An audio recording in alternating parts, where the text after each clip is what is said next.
Welcome to the Sleepy Story, where we listen, we relax, and we get sleepy. I hope this new week is off to a good start for you. Tonight's story will be read by Simon and was written by Joe. This text introduces the first part of a two-part series about a delightful family with a unique outlook on life. The Pocket family is so tiny that they live unnoticed by the humans in whose home they reside. To the Pockets, an everyday object like a television appears as colossal as a mountain. Soon, we will join this charming family, observing how they navigate a world that is much larger than themselves. So, let's get comfortable and prepare to listen to our story. You might already be lying in a position that feels just right for you, but if you need to make any adjustments, feel free to do so. When you're ready, focus your attention on the rhythm of your breath flowing in and out of your body, that natural and familiar cadence that serves as our gateway to tranquility and calm. Just notice the air as it enters your nostrils, feeling the subtle coolness as it comes in. Then, sense the warmth of the air as it gently flows back out. Take a deep breath in, holding that nourishing air at your heart's center for a few seconds. Then, release it back out, feeling its warmth and soothing nature. As you inhale again and briefly hold the breath at your heart, imagine that air warming within you and bringing comfort. As you exhale, envision any burdens or worries flowing out and dissipating. Since breathing is such a natural process, it's easy to take each inhale and exhale for granted. However, this inherent process of breath makes it the simplest remedy for our bodies and the easiest pathway to peace and calm. So, continue to breathe deeply, holding on to the warmth of peace in your heart while letting go of anything disruptive as you exhale. There's nothing else you need to do. As you do this, we can begin tonight's story. Now, let's meet the Pockets. The Pocket family is peacefully sleeping on the kitchen windowsill, cleverly concealed behind stacks of boxes on the counters. They've made themselves quite cozy among the cleaning supplies. Mr. and Mrs. Pocket, affectionately known as Ma and P, lie side by side, snuggled within a dusting cloth. Ma is softly snoring, causing the yellow fabric to rise gently with each breath, while P sleeps soundly, his face reflecting serenity and contentment. Nearby, the Pocket children, Matilda and Joe, are also fast asleep, having made their beds in the fluffy wisps of a feather duster, which feels like resting on a cloud. Normally, the family doesn't sleep on the kitchen windowsill surrounded by cleaning products. For years, they enjoyed the privacy of their secret bedrooms hidden in an old tissue box at the back of a kitchen cupboard. In that blissful solitude, they rarely saw the elderly couple who owned the house or any humans at all. However, last month, a moving van arrived, clearing out every cupboard, including theirs, as the elderly couple packed everything into cardboard boxes. Suddenly, the Pocket family found themselves without a home. But instead of worrying, they viewed it as an exciting opportunity for adventure and a new chapter in their family story. They decided to temporarily relocate to the kitchen windowsill while the new human family settled in. P chose the windowsill, thinking it would be nice to wake up with the natural light in the morning. This way, they could be awake long before. The humans, enjoying the house to themselves for a few hours to talk, eat, and even wash in the kitchen sink. It also gave them time to retreat to one of their many tiny hideouts before the humans were up. Over the past month, the Pockets have been observing the new homeowners from behind boxes, under furniture, and through cracks in the skirting board. Like the previous residents, the new humans are a family of two, known as the Grangers. The mother is in her early 30s, and she has a cheerful 5-year-old daughter. The Grangers have many kind friends who have spent the last month helping them move furniture, paint walls, and unpack various items around the house. Matilda Pocket believes this shows that the Grangers are nice people. They must be kind to have so many friends willing to assist them. The rest of the Pocket family agrees, having overheard conversations between the mother and daughter. The Grangers seem to be some of the kindest and gentlest humans the Pockets have ever encountered. At bedtime, the mother sits on the edge of her daughter's bed, reading stories until the girl drifts off to sleep. Then she tucks her in, kisses her forehead, and tiptoes quietly out of the room. The Pocket children often sneakily enjoy these bedtime stories from their hidden spot. Matilda and Joe sit comfortably on a nearby shelf, leaning against books, relishing these soothing tales. Afterward, they return to the kitchen windowsill, snuggling into the fluffy feather duster to fall asleep. Although the Pockets didn't intend to stay on the windowsill, it has turned out to be quite pleasant for them. The past month has felt like an extended family vacation. The windowsill is the perfect getaway. They've feasted like royalty on takeout left on the kitchen counter and have enjoyed a constant supply of fresh water from the taps.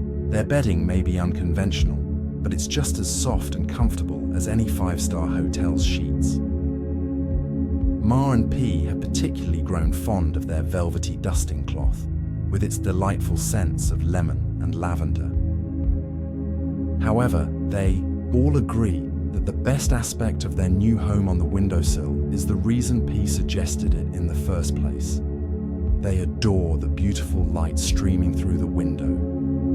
At dawn, as the sun begins to rise, the soft light filters through the glass, casting a golden glow across the family's sleepy faces and warming their skin with its gentle touch. One by one, each family member starts to stir, shuffling in their bedding and stretching their arms and legs. Joe is the first to wake. Being the tallest, he stretches happily, raising his arms above his head. He bends down to touch his toes, feeling the stretch in his back and legs, then sits cross-legged to admire the sunrise through the kitchen window. It's a moment anyone would cherish, watching the sun rise in a clear blue sky. But after a lifetime of waking in the darkness of a cupboard, Joe particularly values this view. Soon, the rest of the Pockets join him. This has recently become their morning ritual, climbing out of bed, sitting facing the glass, and watching the sunrise together. They observe as the large golden orb slowly ascends in the sky, gradually revealing the natural beauty behind the house. There's a rectangular lawn bordered by rose beds, with a stone fountain at its center. Beyond the grass stands a typical wooden shed, painted the same chestnut red as the fence enclosing the area. To human eyes, it may seem like a lovely yet ordinary garden, but to the tiny Pockets on the windowsill, everything appears grand and magnificent. The garden transforms into a kingdom, protected by soaring fences that reach towards the sky. The shed resembles a grand royal palace, a vision of chestnut red splendor shimmering in the sunlight. Before them lies the royal gardens, an expansive landscape of lush emerald countryside bordered by towering rose bushes that resemble trees, creating the illusion of an enchanted forest with a canopy dotted with ruby-like blooms. It's a breathtaking sight, but what truly captures attention is the garden's latest addition, the elegant ivory fountain at its center. At the top, water flows from the tip of a beautifully crafted stone pineapple, cascading down into a large, round basin. This basin allows the water to overflow, spilling into an even larger pool beneath. To the Pockets, this magnificent fountain appears colossal, akin to an Egyptian pyramid. This morning, they sit by the window, admiring the fountain and meditating on the soothing sound it produces. To human ears, it's a gentle trickle, but to the Pockets, It's a symphony of magnificent waterfalls, like their very own Niagara Falls right outside their window. As the sun rises, light dances on the water, creating patterns that sparkle, like diamonds. The beauty of the scene inspires P, who turns to his wife and children, expressing his hope that even after they leave the windowsill, they will frequently return to this enchanting spot. Once the sun has fully risen, the family begins to descend from the windowsill one by one, making their way past the kitchen sink. They often enjoy showers there, taking turns to climb down the plug chain and stand under the dripping tap. There's nothing quite like that refreshing cool water to awaken the senses in the morning. However, today they simply pass by, as there's no need for an invigorating wash with the exciting adventure ahead. The Pockets feel energized and more cheerful than ever, knowing that the humans have settled in with their furniture arranged and the walls freshly painted. Now it's time for the Pockets to explore and seek out a new place to call home. The Pockets have spent considerable time contemplating where they would like to live, and each family member has a preferred location in mind. Em and Pa are strong believers in fairness and equality, so they've decided that everyone's choice will be taken into account, and the location of their next home will be determined by a family vote. The first to present his choice is Pa, who leads the way with 2 repurposed toothpicks protruding from his backpack, serving as handy walking sticks for crossing uneven terrain. As experienced explorers, each Pocket has their own walking stick and a backpack filled with useful equipment, items collected over the years and repurposed into an effective adventurous kit. They rely on these tools for their expeditions. For instance, their climbing ropes are cleverly fashioned from knotted string, safety pins, and picture hooks. Thanks to these ropes, they've been able to scale every surface, whether tall or wide, smooth or rocky. Currently, the Pockets resemble a group of expert hikers, but instead of trekking through the countryside, they're navigating marble countertops as they journey through the kitchen. They weave in and out of spice racks and sugar bowls, and after circling the sink, they step onto the electric oven top, which is as smooth as ice. Holding hands to form a chain, they glide across the glassy surface like a professional ice skating team, feeling more like they're flying than walking. Everyone is delighted when Pa turns at the edge of the cooker, leading them back out onto the glass, twisting and twirling with such grace that it seems they're moving as one instead of 4 individuals. As they leave the cooker and approach Pa's chosen place, they pull out their climbing ropes and ascend the microwave, with Pa leading the way. Once they're all standing atop the microwave, Pa throws his rope upward through a rectangular gap in the cupboard above. After checking that the picture hook at the other end is secure, he climbs up the rope and waits for the others to join him. For the rest of the family, this cupboard is quite unusual. It's the first time they've encountered one containing a giant mechanical device, the human's boiler. This machine provides the warmth that keeps the house cozy. Pa leads them behind the boiler to a spot where bowls of cotton wool are arranged, like sofas and chairs. At Pa's suggestion, the family sits down, their tiny bodies sinking into the soft fabric of the cotton wool. Instantly, they're enveloped in the coziness of this space, warmed by the gentle heat radiating from the boiler. It's a lovely, relaxing spot, perfect for reading a book, especially on cold, wet days. When Pa brings out a tray of tiny foil mugs filled with hot chocolate, it feels even more like home. He explains that all it takes is a speck of cocoa dust, a drop of water from the nearby tap, and a minute beside the boiler to make enough hot chocolate for the entire family. The Pockets are impressed. The hot chocolate is utterly delicious, creamy and milky, blending luxurious dark chocolate with a hint of sweet mint. They're excited about the place, envisioning what it might become once decorated and furnished. They imagine nights filled with chatter and comfort, sipping on luxurious hot cocoa, and mornings spent climbing down into the kitchen to enjoy the spectacular view from the windowsill. The entire family is captivated by this warm and cozy space, but once their cups are empty, they're ready to continue their adventure. Ma takes the lead now, throwing the climbing rope downwards to catch the hook on a kitchen chair. Using a toothpick, she secures herself to the rope. Then, with arms raised and a playful look on her face, she zip wires down effortlessly to the kitchen floor. The rest of the family follows, smiling as they glide down, exhilarated by the ride. They walk across the smooth floor beneath the towering kitchen table and soon arrive at a large wooden sideboard, a new piece of furniture purchased by the Grangers. Its beautiful light pine perfectly matches the table and chairs beside it, adding a much-needed touch of brightness to the room. Below the sideboard are 3 cupboards with frosted glass doors, and Ma explains that the middle cupboard is their destination. She plants her toothpick into the floor and vaults forward through a gap in the cupboard door, leading the family inside.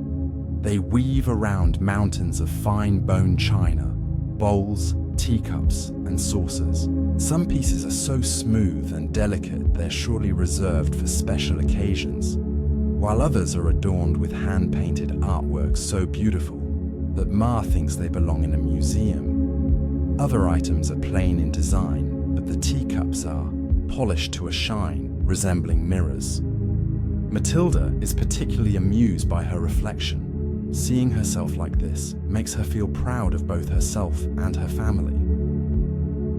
Though she's the youngest and smallest, Matilda feels a surge of bravery, standing and walking a bit taller with the confidence of an intrepid adventurer. This moment is just one of many happy surprises for her. As she turns a corner and reaches the back of the shelf, a small table comes into view. Ma has prepared everything. The table itself is made from a single bottle cap, and on its surface sits a giant loop of cereal, a breakfast unlike any the Pockets have seen before. This single piece of cereal resembles a giant donut, sweetened with chocolate and honey, and it's so large it could feed the Pockets for ages. As they gaze in wonder, Ma explains her discovery. The little human girl eats cereal for breakfast every day, always in the chair beside this cupboard. Being a rather messy eater, she scatters morsels of delicious food everywhere, providing the Pockets with an endless supply of tasty treats, not just at breakfast, but also at lunch and dinner. The Pockets sit around the table, their bellies rumbling at the sight and smell of the food, and without another word, they all dive in, savoring the sweet, crunchy cereal. "I think we could be very happy here," declares Matilda as she finishes the last of her cereal. "And it's much lighter than the last cupboard," adds Pa, with the others nodding in agreement. The family relaxes, feeling utterly satisfied after their sweet, hearty breakfast. Once again, they begin to daydream about what it might be like to live here. Though it's not as warm as Pa's spot in the boiler cupboard, it feels just as comfortable and homely. The thought of enjoying food like this every day is very tempting indeed. Joe could almost move in right now. Later, after the Pockets have left the cupboard, Joe remembers it's his turn to lead the group. He springs into action, guiding them back across the kitchen floor. Daylight fills the kitchen, mellow and golden, like sunrise, but visibly brighter in some areas. The floor is speckled with patterns of sunlight reflected through the window. The family walks through one such pattern, suddenly washed in beautiful, powerful sunlight that makes the floor appear sand-like. In the background, the ever-flowing water of the fountain outside sounds like the waves of a vast ocean. It's as if the family has been transported thousands of miles to an exotic beach destination. By the time they exit this tropical little spot, the tiny family is positively glowing as they prepare to traverse the fluffy hallway carpet. Their moods are carefree and relaxed, which may explain why their walk over the creamy carpet feels effortless. However, it's still a lengthy journey and not the easiest terrain to cross. It's times like these that the family is especially grateful to be together.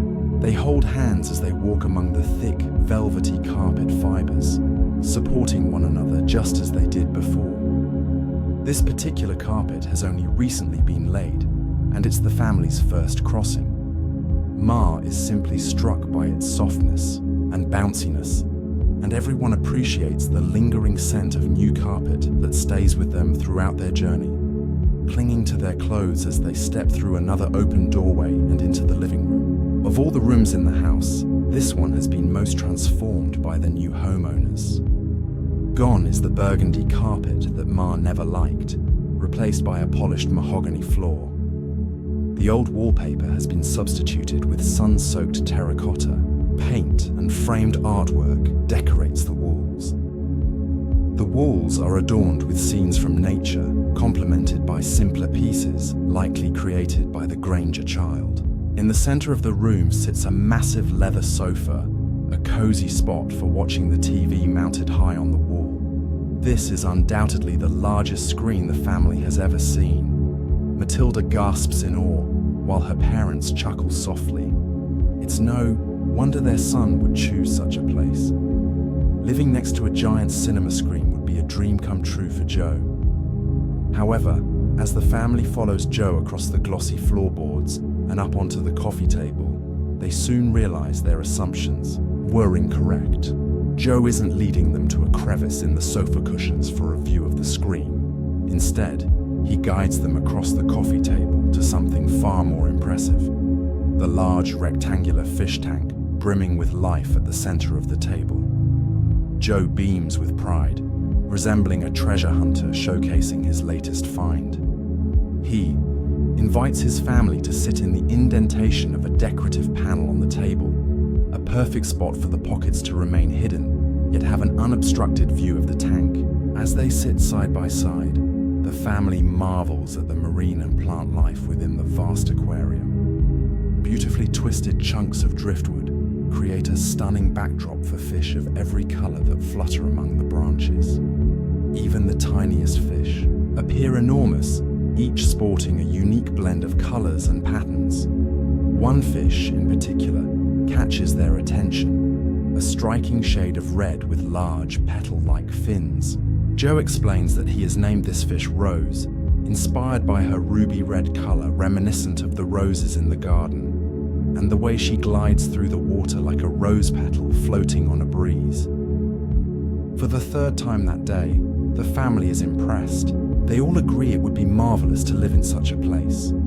Pa, in particular, has often dreamed of living beside the water. If they moved here, they would have their own private ocean, a constant source of beauty and entertainment.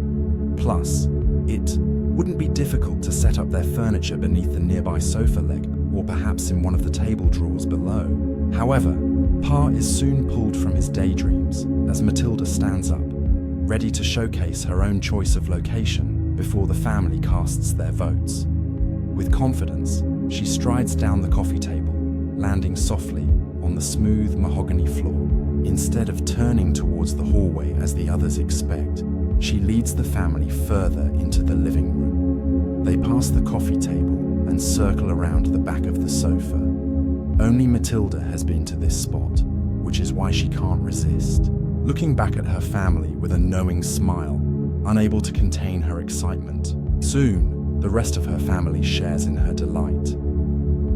Against the living room wall stands the little girl's dollhouse, so tall that its roof nearly reaches the arm of the sofa. The dollhouse opens up to reveal 3 floors of various rooms, connected by stairs at each level, and a lift on the side. The ground floor features a kitchen and living room, while the top floor includes bedrooms. One larger room with a double bed at its center, and 2 smaller rooms with single beds. Each room in the house is beautifully decorated and furnished, with modern and stylish pieces. For a moment, the pockets stand in silence, taking in the sight of this magnificent dollhouse. Like the other places they've encountered during their travels today, It feels like home, but this one truly looks like home too. There's no longer a need to imagine furniture and decor. It already surpasses anything they could have planned. It's a dream come true for each of them. So it's no surprise that Matilda's choice wins the vote, and the pockets decide on the dollhouse, even before Matilda points out the tiny remote-controlled car parked beside it. They can use this to travel anywhere, revisiting the places they've explored today, along with many new destinations whenever the mood strikes.